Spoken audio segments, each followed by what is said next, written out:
कथा उच्च कोटि की भक्ति है। कथा संपूर्ण योग है।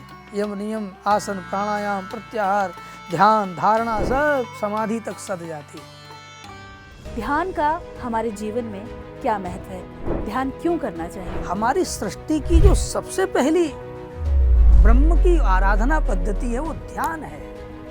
ये जो आकाशवाणी होती है वो कहीं बाहर थोड़ी होती, ध्यान में ही होती है। ध्यान ही ज्ञान है, ध्यान ही विज्ञान है। इसलिए जिसने ध्यान किया उसने पाया। तो हमारी मूल उपासना ध्यान ही है।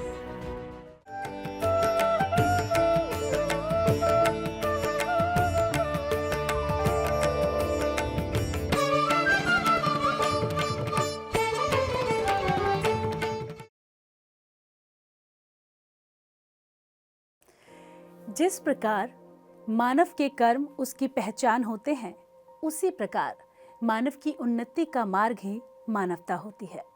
नमस्कार दर्शकों, मैं ज्योति स्वागत करती हूँ आप सभी का हमारे शो संगम में। हमारे इस कार्यक्रम के माध्यम से हम आपको मिलवाते हैं उन सुप्रसिद्ध कथा वाचकों से जो अपनी कथाओं के माध्यम से जन जन को जागरूक करते हैं, ईश्वर के स्वरूप के बारे में बताते हैं। और आज इसी श्रृंखला में हमारे साथ स्टूडियो में मौजूद हैं परम पूज्य रमाकांत मिश्रा जी, जिन्हें श्री राम जी भाई जी के नाम से भी जाना जाता है। चलिए मिलकर महाराज श्री का स्वागत करते हैं। महाराज श्री, बहुत स्वागत करूंगी कार्यक्रम में आपका। धन्यवाद। महाराज श्री, जैसा कि कहा कि आप कथाएं करते हैं, लेकिन अगर सबसे पहले बात की जाए रमाकांत मिश्रा जी के बारे में, उनके बचपन के बारे में, तो मैं चाहूंगी कि आप हमारे दर्शकों को अपने बचपन के बारे में कुछ बताएं। मेरे बारे में यदि आपने कुछ पूछा है तो ये शास्त्रों की एक परंपरा रही है। सभी महापुरुषों ने अपनी अपनी होनी, अपने अपने जन्म और कर्म के बारे में स्वयं वक्तव्य दिया है, क्योंकि अपने बारे में जो स्वयं कहा जा सकता है वो दूसरा उसको नहीं कह सकता।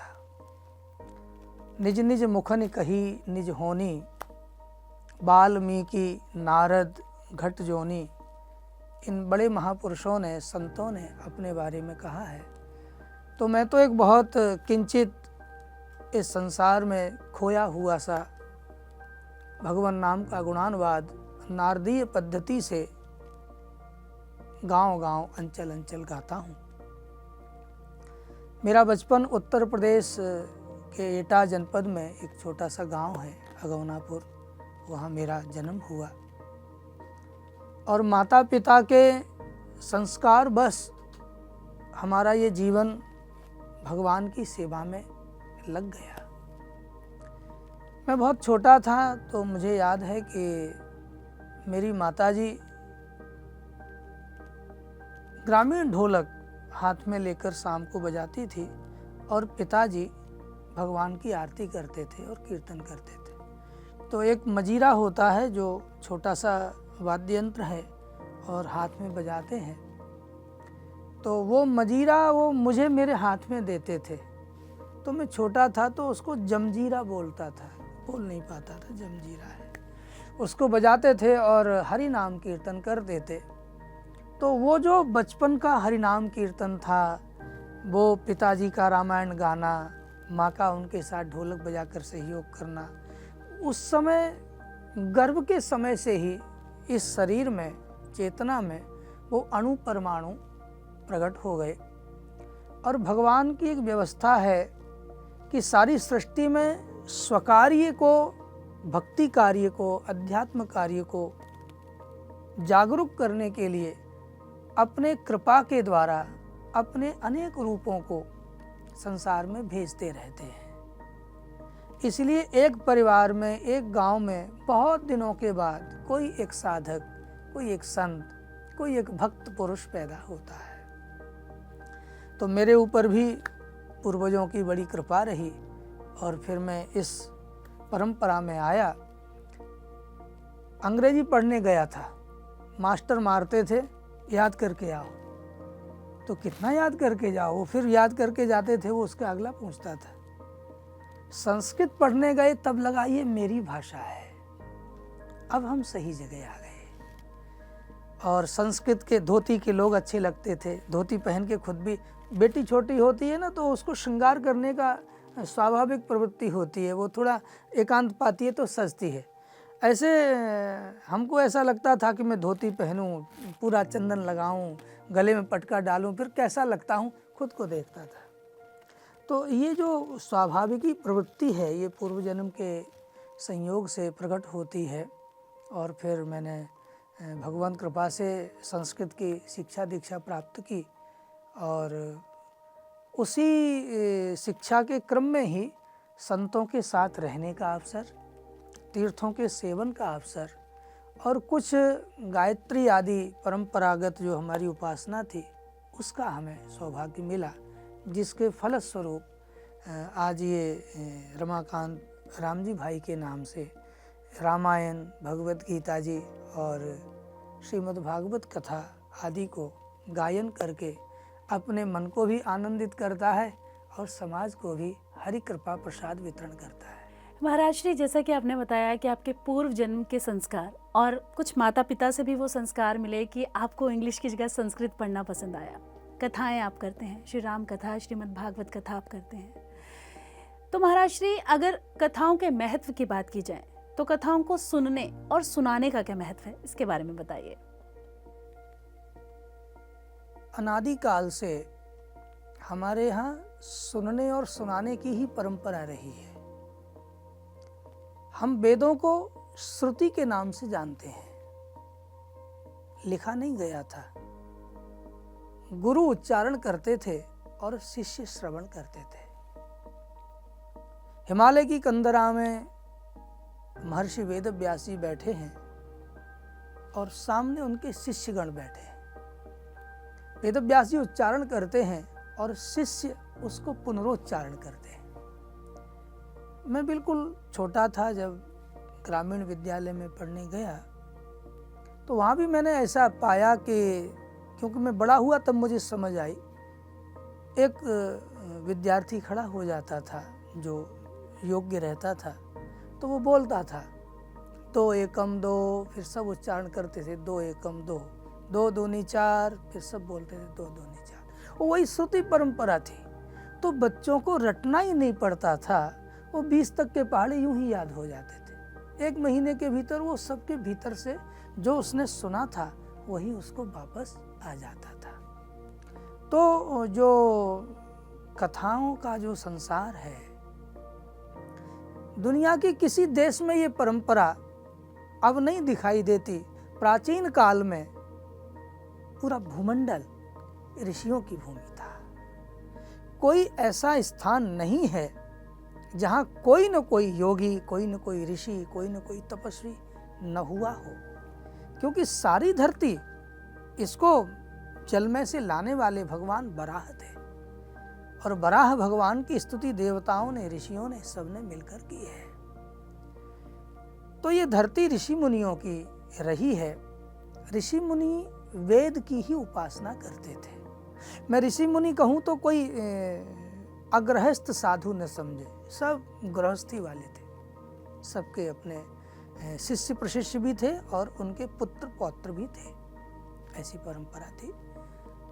तो जो श्रुति है, जो शास्त्र है, सुनकर जितनी जल्दी जाना जा सकता है, पढ़कर उतनी जल्दी नहीं जाना जा सकता। पढ़ने से जो वस्तु स्मृति में आती है, सुनने से उससे ज़्यादा जल्दी आती है। तो इसलिए श्रुति परंपरा थी। और भगवान शंकर माता पार्वती को सुना रहे हैं, याज्ञवल्क्य जी भरद्वाज जी को सुना रहे हैं, कागभूषुंडी जी सुमेरु पर्वत के ऊपर गरुड़ जी को, पक्षियों को सुना रहे हैं। ये श्रुति परंपरा संपूर्ण लोक में थी। पशु पक्षी भी उस श्रुति परंपरा को ही निर्वहन करते थे। मंडन मिश्र एक बहुत बड़े संस्कृतज्ञ और विद्वान हुए हैं बिहार में। उनके गांव में ऐसी किंवदंती है, सब कहते हैं कि उनके गांव के पशु भी संस्कृत बोलते थे, क्योंकि श्रुति परंपरा। आप तोते को देखो, वो उसके सामने जो बोलते रहोगे, थोड़े दिन में वो उसको बोलने लगेगा। ये श्रुति परंपरा है। तो श्रुति जो वेद है, जो हमारी परंपरा है, वही कलयुग के कारण कथानक के रूप में, सरस रूप में हम समाज तक कैसे पहुंचाएं। क्योंकि रोग निवृत्ति के लिए जिस प्रकार औषधि आवश्यक है, इसी प्रकार मानसिक रोगों की निवृत्ति के लिए, बौद्धिक रोगों की निवृत्ति के लिए और शारीरिक के लिए भी सत्संग और कथा आवश्यक है। वेद का विस्तार ही कथा है। व्यवहारिक ज्ञान है उसमें, आंतरिक ज्ञान है उसमें, शिक्षा का ज्ञान है उसमें। ऐसी कोई विद्या नहीं है।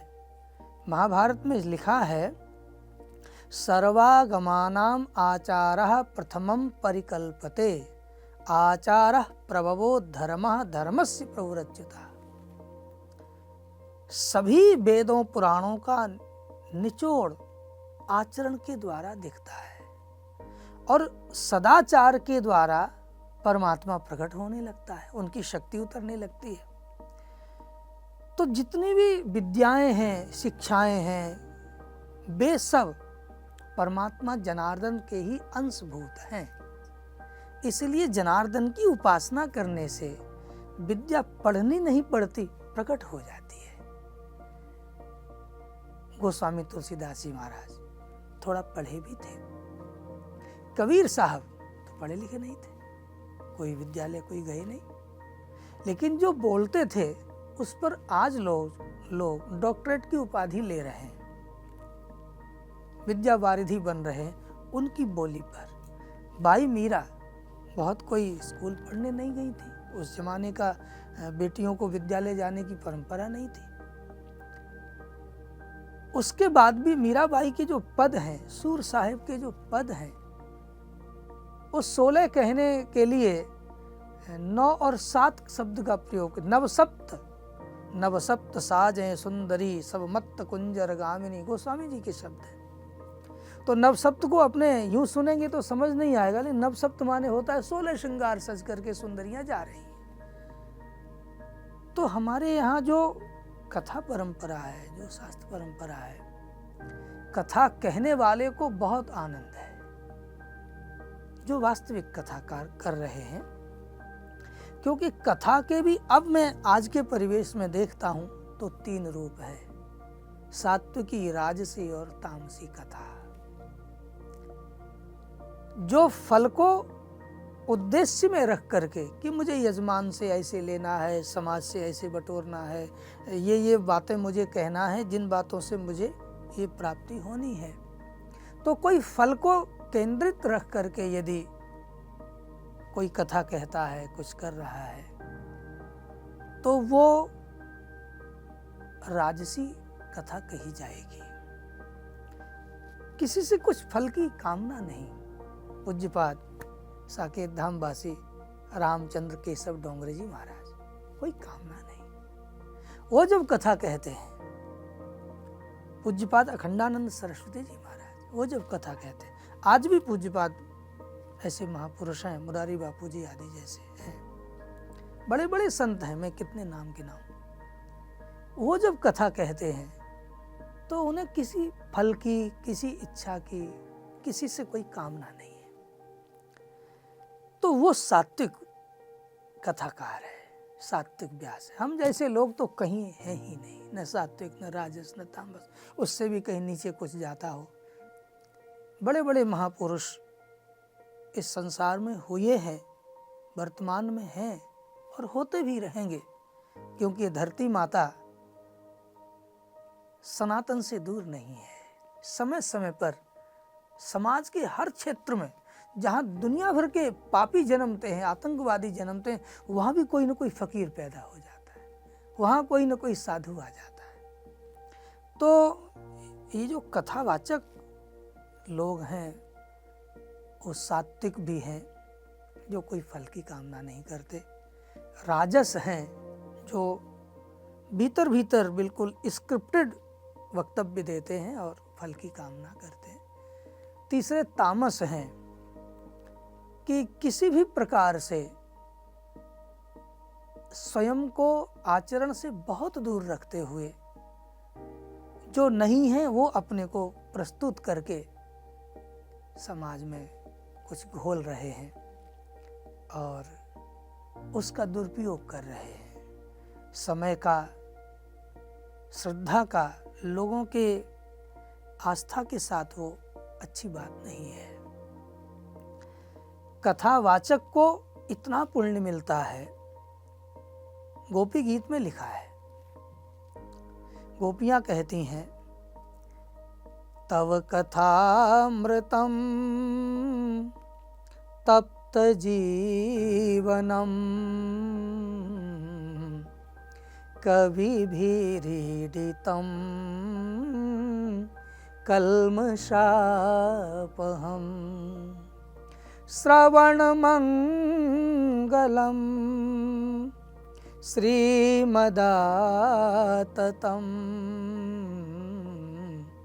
भुवि गृह्णन्ति ते भूरिदा जना। कथा अमृत है। तो कथा का ये जो कहना और सुनना है, सुनने वाले को बहुत लाभ ही लाभ है, सुनने वाले को तो पूरा ही लाभ है। कहने वाला सबसे बड़ा दानी है। वो ऐसी वस्तु दान करता है जिसने तुम्हें अमृत पिला दिया। और सुनने वाला जो है, बड़े में बड़ी बात है कि आदमी का कितना भी जीवन वो चेष्टा करके निर्मल करना चाहे नहीं कर पाता। ज्यों ही वो कथा प्रदेश में प्रवेश करता है, उसका जो पारंपरिक जीवन है वो हट करके अलौकिक जीवन, दिव्य जीवन, भगवत रस भरा जीवन, उसको ऐसा आनंद आता है। आप सोचिए, लाखों लोग क्यों दौड़ रहे हैं, सुंदरकांड होता है लोग क्यों दौड़ रहे हैं, भागवती कथा होती लोग काम धाम छोड़ के क्यों जा रहे हैं। क्या मिलता है उसमें? कुछ ऐसा मिलता है जो न पढ़कर मिला था, न किसी के द्वारा मिला था। जो सुख पायो राम भजन में, सो सुख नाहि अमीरी में, मन लाग्यो मेरो यार फकीरी में। अभी आपने देखा कि भारत के और दुनिया के बड़े उद्योगपति द्वारकाधीश के मंदिर में डांस कर रहे, नाचने गए, कहते ये द्वारकाधीश की कृपा है। तो ये जो कथा कहने वाले और कथा सुनने वाले, ये दोनों ही यदि श्रोता वक्ता ज्ञान निधि और कथा राम के गुण यदि कहीं होती हो तो भगवान उतरने लगता है। जीव का जो वास्तविक स्वरूप है वो तो ब्रह्मानंद है, वो ब्रह्म ही है। और उसको स्वरूप की स्मृति हो जाती है, वो अपने स्वरूप में अवस्थित होने लगता है। योग का सूत्र है स्वरूपे अवस्थानम, निज स्वरूप की स्थिति प्राप्त हो जाना। तो कथा जो काम करती है, कथा संपूर्ण योग है, कथा संपूर्ण अष्टांग योग है। यम नियम आसन प्राणायाम प्रत्याहार ध्यान धारणा सब समाधि तक सद जाती है। कथा अष्टांग योग है। कथा उच्च कोटि की भक्ति है, निर्मल भक्ति है, प्रेम भक्ति है, निर्भर भक्ति है, पराभक्ति है।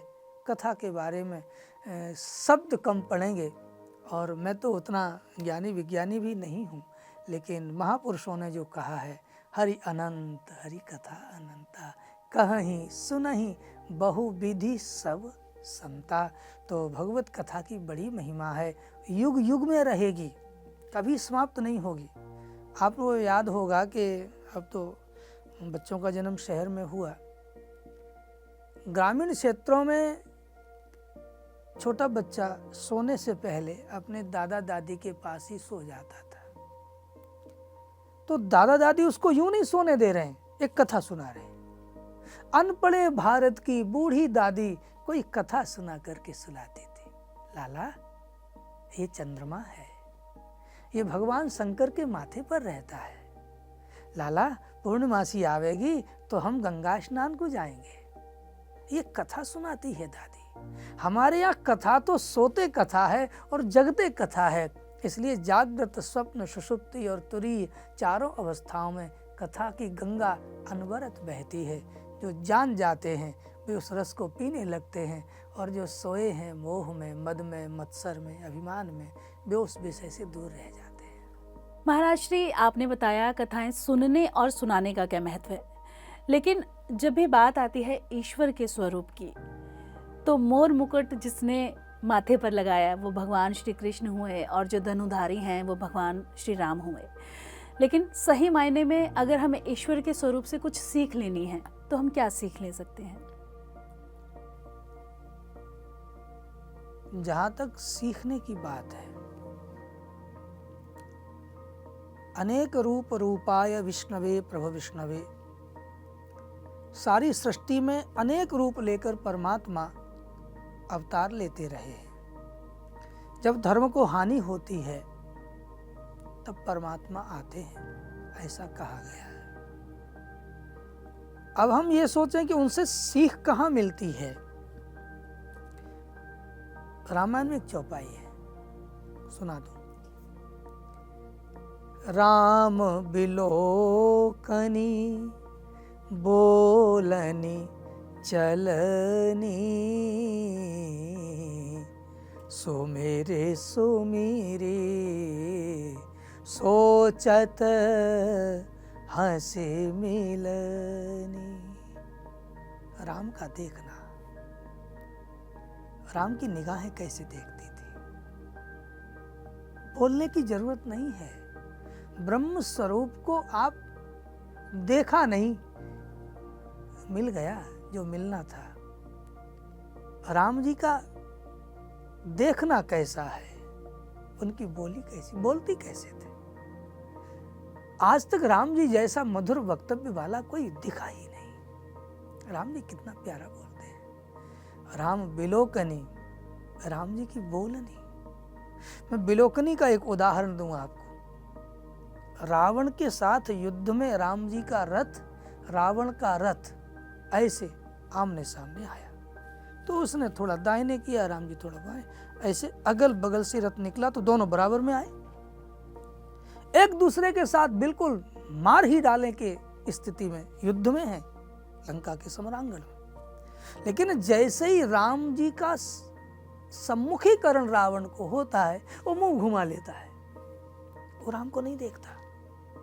वो सोचता है कि मैं यदि इनकी ओर देखूंगा और मैंने राम जी की आंखों में देख लिया तो मैं इनका हो जाऊंगा, फिर मेरा बैर भाव मर जाएगा, मैं इनसे लड़ ही नहीं सकूंगा, फिर तो पैर छूने के मन करेंगे। इसलिए राम की विलोकनी में शक्ति इतनी थी, करुणा भरी आंखों से कोई देख ले, प्रेम भरी चितवन से कोई देख ले। आंखें संस्कारी हैं, आंखें विकारी हैं। संस्कार के नेत्र विकार से किसी स्वरूप का दर्शन करते हैं, राम जी तो संस्कारी नेत्रों से देखते हैं। वो सुपनखा को भी आंख उठाकर नहीं देखते, वो जनकपुर में भी स्त्रियों को आंख उठाकर नहीं देखते। वो कितनी हर कदम कदम पर राम जी मर्यादा प्रस्तुत कर रहे हैं। और भगवान कृष्ण का चरित्र अद्भुत है। ये जो लोग संसार है, तमोगुण की शक्ति ज़्यादा फैली हुई है, तो रास बिहारी को लेकर के, चीर हरण को लेकर के लोगों की अज्ञानताएं, खुद की वासना, निज अज्ञान राम पर धरहीं, परमात्मा के ऊपर आरोपित करते हैं। अरे भैया, कहाँ तुम और कहाँ उनको सोच रहे हो। जिनके पावन चरित्र को सुनने से विकार मर जाता है, उन चरित्रों को भी तुमको विकार दिखता है, वो तुम्हारा दोष है, संसार का दोष है। समाज में लोगों में ये भूल हो सकती है। भगवान में कहीं किसी प्रकार का रंच मात्र भी ब्रह्म अलेपा है। निष्कलम निष्क्रियम शांतम, श्वेताश्वेतर उपनिषद का श्लोक है। निष्कलम निष्क्रियम शांतम निरवध्यम निरंजनम अमृतस्य परम सेतुम दग्धेन्धन मिवानलम। ऐसा स्वरूप है। लकड़ी जल गई, न कोई लपट है, न कोई लौ है, एक लालिमा, एक अरुणिमा युक्त प्रकाश, न धुआं है, न कोई चहल है, अरुणिमा युक्त प्रकाश। परमात्मा शांत, शाश्वत है, शांत है, निष्क्रिय है। वो न उड़ रहा है, न आ रहा है, निष्क्रिय है। ब्रह्म को जगाना पड़ता है। ब्रह्म को जागृति के मंत्र ही कीर्तन है, जागृति की मंत्र ही कथा है। ब्रह्म है तो सबके भीतर। संसार में काम जागा है, राम सोया है। इसी को उल्टा कर दें, काम सो जाए, राम जाग जाए। राम जिसका जागा उसने अमृत पाया, काम जिसका जागा उसने जहर पाया, विष पाया। वो बार बार मरेगा, एक ही बार में अमृतत्व को उपलब्ध हो जाएगा, क्योंकि वो अमृत का परम सेतु है। तो ब्रह्म की, अध्यात्म की कथा सुनने की बड़ी महिमा है।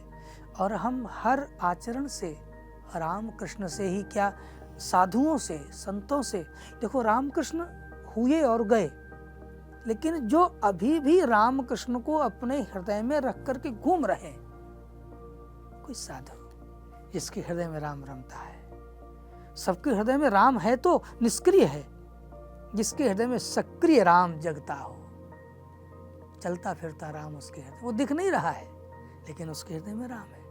और हर पल सीख है। रामायण पढ़ो, गीता पढ़ो, एक एक वाक्य सीख दे रहा है जो जीवन की किसी पढ़ाई में नहीं मिलता। आपने कहा कि पढ़ो मतलब स्वाध्याय करो, तो स्वाध्याय का हमारे जीवन में क्या महत्व है, इसके बारे में जानना चाहूंगी।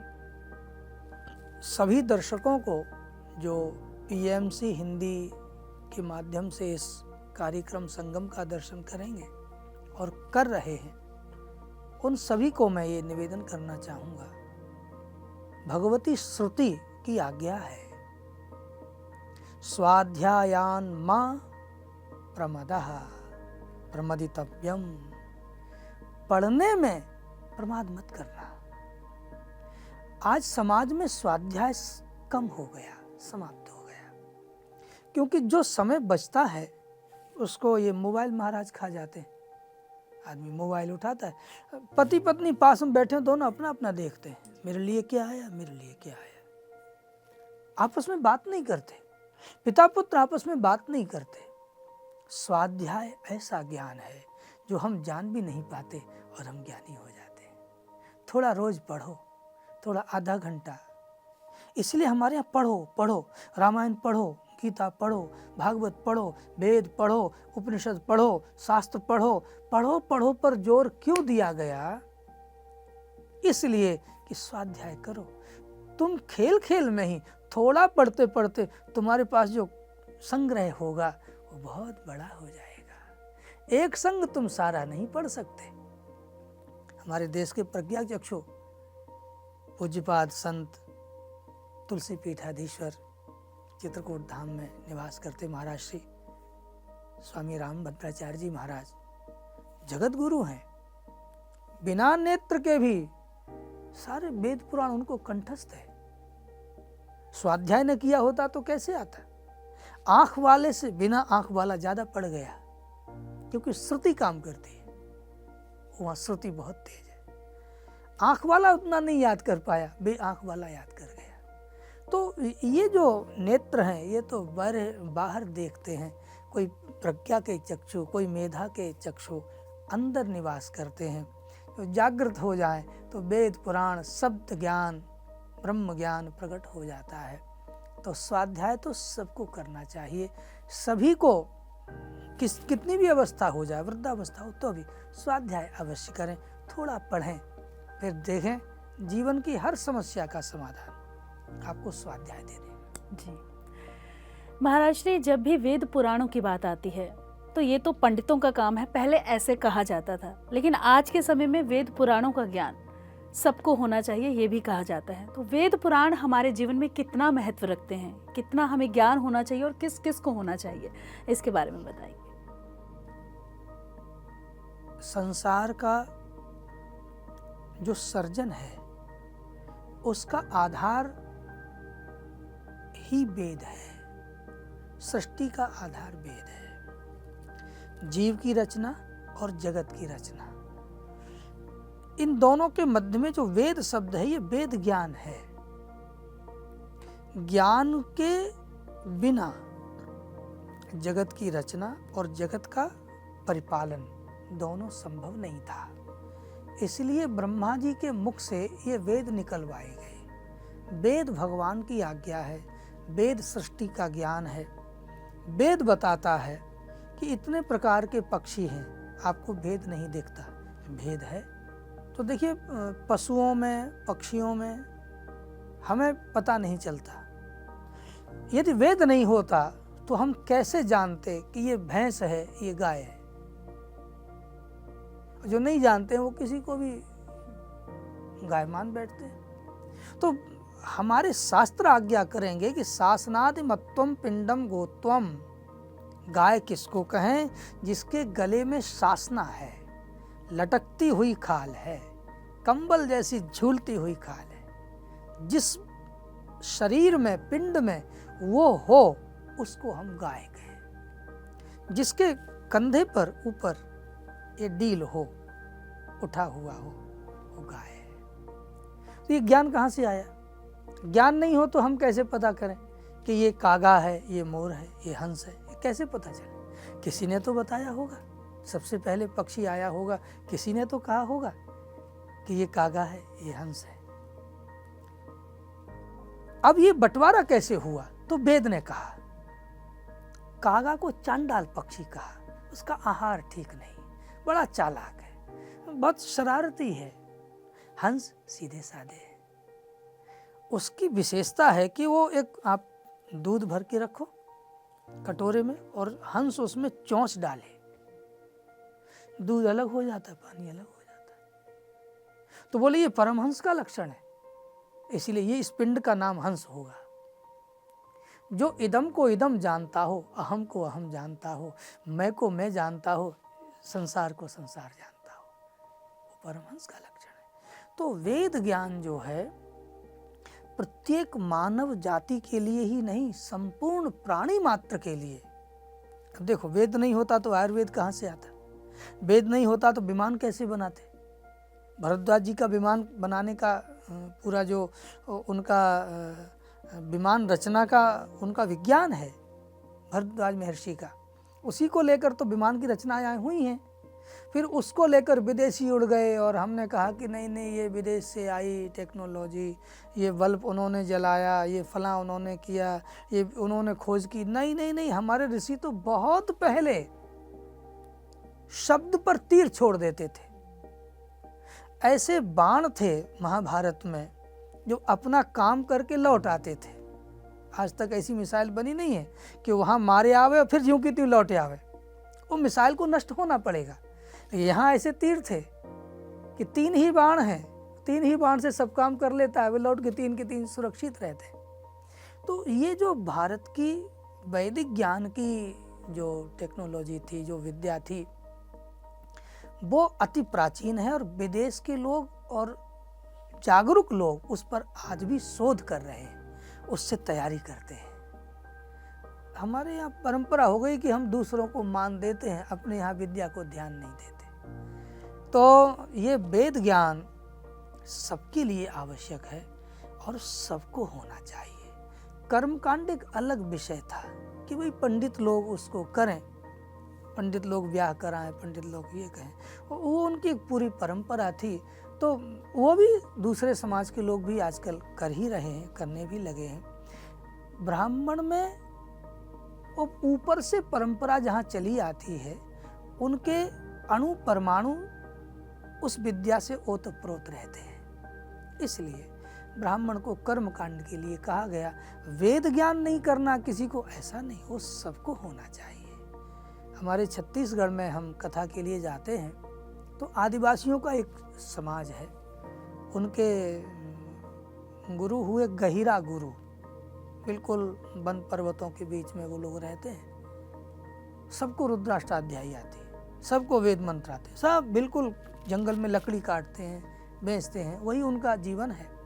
रुद्र सबको आती, लेकिन कहीं कर्मकांड नहीं करते। उनके गुरु ने कहा वेद तुमको आवे, लेकिन उससे तुम वृत्ति नहीं करना। वृत्ति करे वो कर्मकांड करे, वृत्ति करे वो पंडित है, उसका व्यवहार अलग है। लेकिन वृत्ति को हम उसका साधन न, वृत्ति का साधन न बनाए। तो हम वेद का तो प्रत्येक मानव जाति को प्रत्येक को वेद आधार है, वेद की आवश्यकता है, ज्ञान की आवश्यकता है। वो आयुर्वेद सीखेगा तो डॉक्टर बन जाएगा। आयुर्वेद में अमृत के कलश बनाए थे लोगों ने। तो आयुर्वेद है, धनुर्वेद है, ये विमान वेद है, ये सब विद्याएं हमारे उपनिषदों में और पुराणों में, वेदों में निहित हैं। तो इसलिए बिना ये जितना ज्ञान आपको दिखता है ना, चाहे इंजीनियरिंग का हो, लोग कहते हैं फला मीनार इतनी ऊंची है, इतनी अच्छी है, वो देखने के लायक ये है। दक्षिण भारत में ऐसे ऐसे मंदिर हैं, ऐसे ऐसे कुंड हैं जिनके उनका कोई नाम लेने वाला नहीं। मध्य प्रदेश में होशंगाबाद जिले में पिपरिया से ऊपर एक पचमढ़ी नाम की जगह है। वहाँ आज भी जाने के, पहाड़ों पर ऊपर जाने के मार्ग नहीं है। 50-50 क्विंटल के त्रिशूल, बड़े बड़े भारी त्रिशूल शिखर के ऊपर चढ़ गए।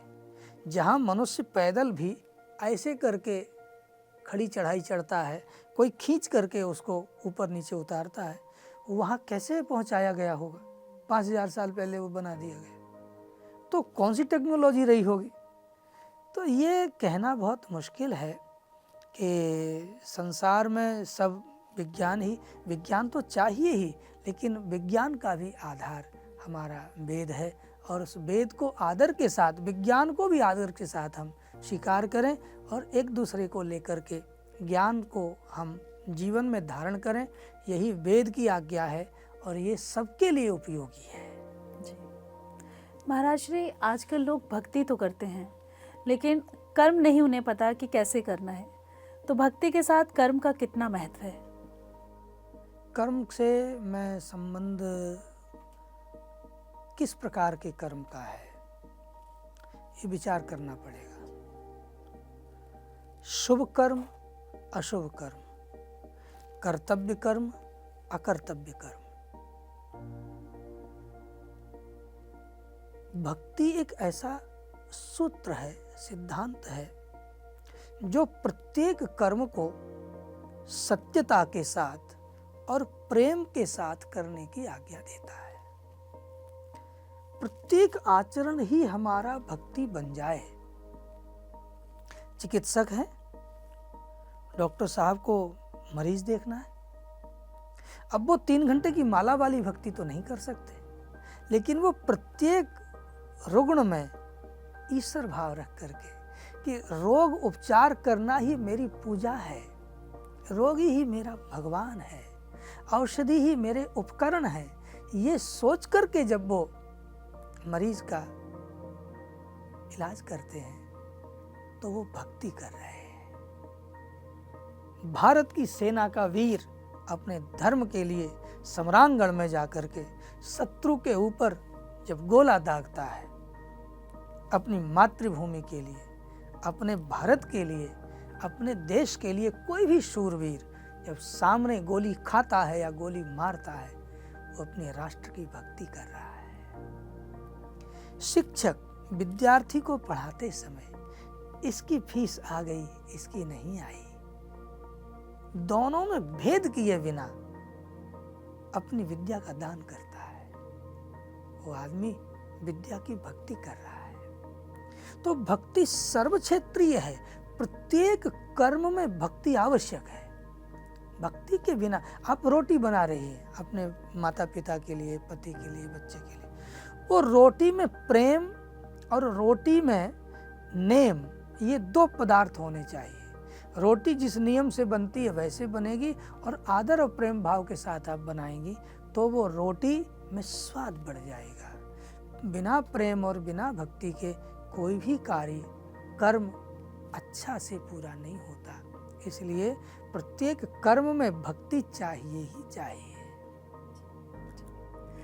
महाराज श्री, जैसे कि आपने बोला कि जन्म हमारे हाथ में नहीं होता, तो क्या मनुष्य का पुनर्जन्म होता है? इसके बारे में जानना चाहेंगे।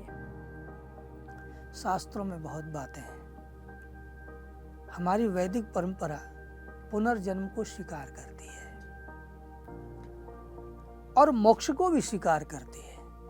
बहुत गोपनीय ज्ञान है ये। आप टीवी के माध्यम से लोगों को ये बातें कहलवाना चाहती हैं, पता नहीं लोग क्या उसके बारे में अनुभव करेंगे। जिसने गीता पढ़ी होगी वो जानता होगा। 2 मार्ग बताए। मरने के बाद जीव 2 रास्तों से जाता है। एक यान है चंद्रयान,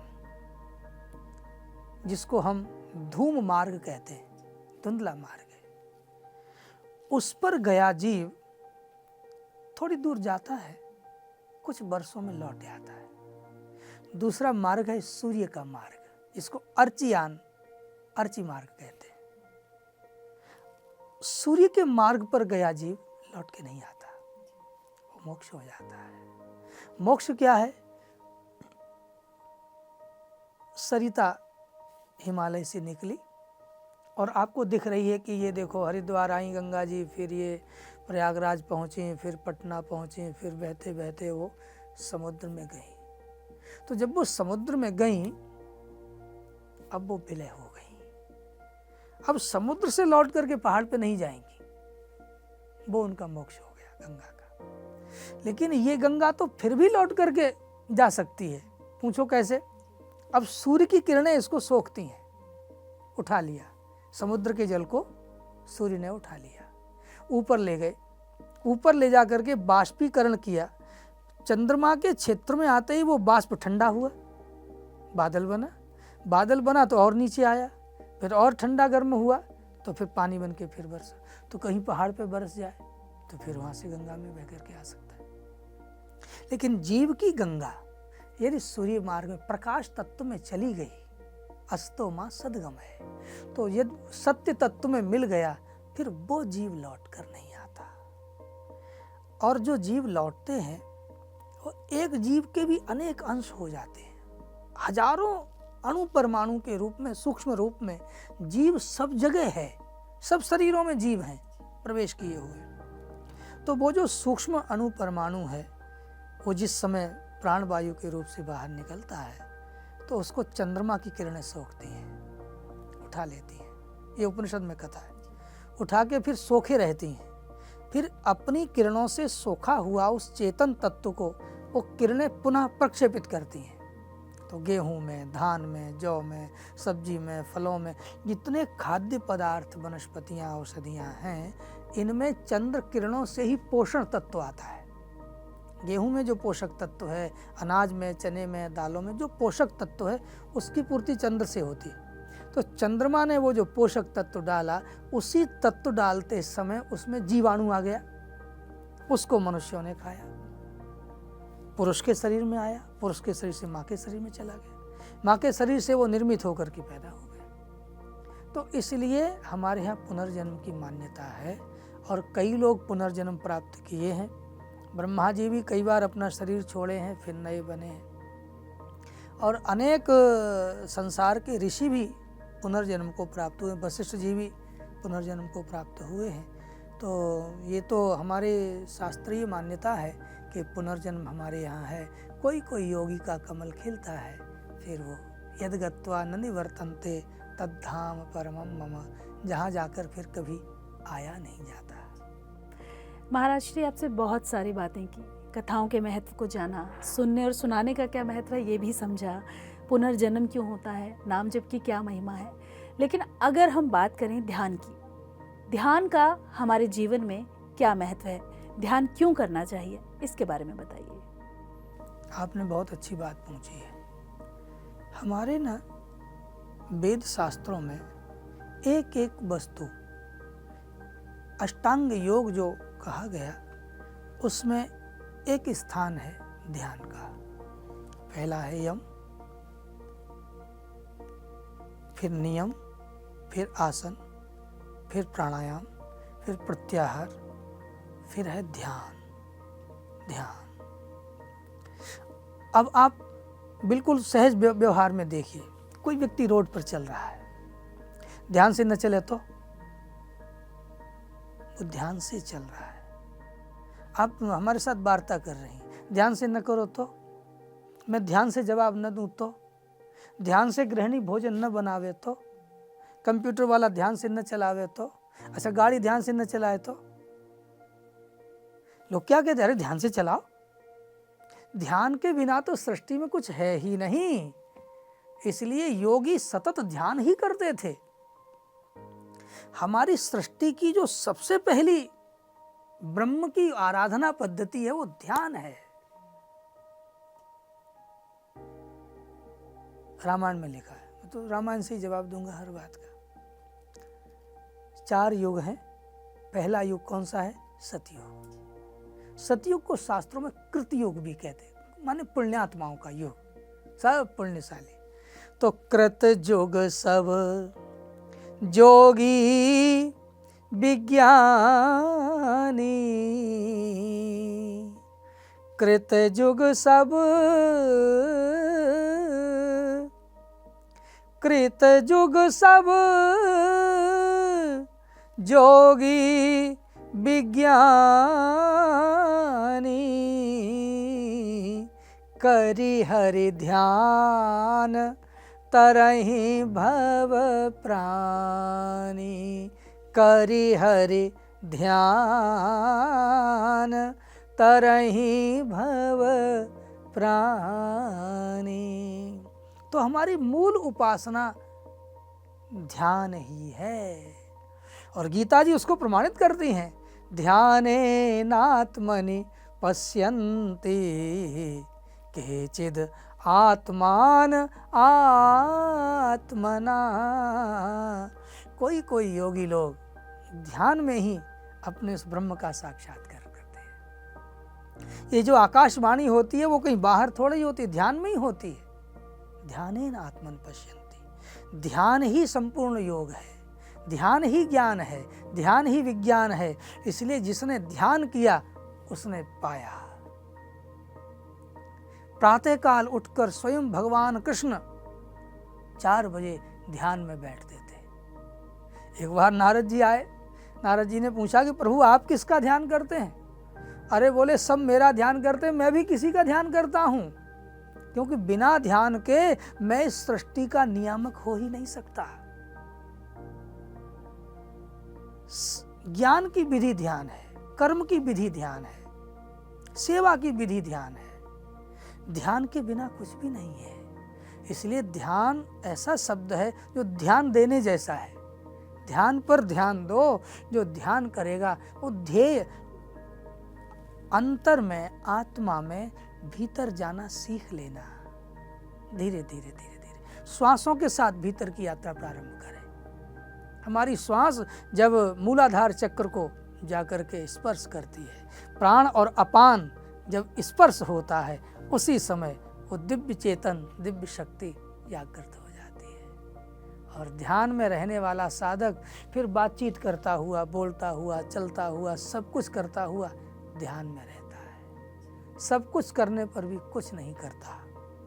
ध्यानी आदमी वो पहुंच गया होता है, देखने में यहाँ होता है, उसके पैर कहीं और होते हैं। इसलिए ध्यान का तो जो विद्यार्थी पढ़ते हैं, अगर 20 मिनट का ध्यान करके वो पढ़ाई प्रारंभ करें तो जो घंटों में भी उनके स्मरण में नहीं आता वो मिनटों में उनके स्मरण में आ जाएगा। ध्यान करके यदि चिकित्सक सेवा करने को जाएं तो उसको रोग क्या है मशीन बाद में बताएगी, वो भीतर वाला पहले बता देगा, क्योंकि ध्यान ठहर गया। किस रास्ते जाना है कोई बताने वाला नहीं है। ध्यानी आदमी को इस ओर बचो, इस ओर चलो, आप इशारा मिलता, वो आप मिल जाता है, आप खबर देने लगता है, आप बोलने लगता है, आप आ गया माने ईश्वर आ गया। तो ध्यान की बड़ी महिमा जी। तो महाराज श्री आप स्टूडियो में आए और बहुत सारी बातें जो हमारे दर्शक जानना चाहते थे, उनके तमाम सवालों के आपने जवाब दिए। कथाओं का महत्व बताया, नाम जप की महिमा बताई, ध्यान का हमारे जीवन में कितना महत्व है इसके बारे में बताया, साथ ही स्वाध्याय के बारे में भी बताया। तो इस तमाम जानकारी के लिए हमारा और हमारे दर्शकों का मार्गदर्शन करने के लिए आपका बहुत बहुत धन्यवाद। मैं पीएमसी हिंदी चैनल के सभी दर्शकों को, दूर दूर तक जो लोग इसको बाद में भी देखेंगे, सुनेंगे, उन सभी को अध्यात्म से जुड़िए, आत्मचिंतन करिए और गीता जी का स्वाध्याय, रामायण जी का स्वाध्याय, वेद थोड़ा कठिन पड़ेगा तो सरल में आप रामायण पढ़ें। पंचम वेद है, सार सार संग्रहित है, आपको अमृत मिलेगा। इन्हीं शुभकामनाओं के साथ मैं मेरी वाणी को विराम करता हूँ और आपको बहुत धन्यवाद, आपने मुझे यहाँ अवसर दिया। जय श्री कृष्ण। तो बिल्कुल दर्शकों, पत्री जी कहते हैं कि ध्यान का हमारे जीवन में विशेष महत्व है। स्वाध्याय हमें वो बता देता है जो हम कहीं नहीं समझ पाते। ध्यान हमें वो सिखा देता है जो हमें सीखना होता है। हमारे आज के इस कार्यक्रम में बस इतना ही। हम फिर उपस्थित होंगे आपके लिए बहुत सारी जानकारी लेकर। तब तक के लिए मुझे दीजिए आज्ञा और आप देखते रहिए PMC हिंदी। नमस्कार। PMC हिंदी, बदले जीवन।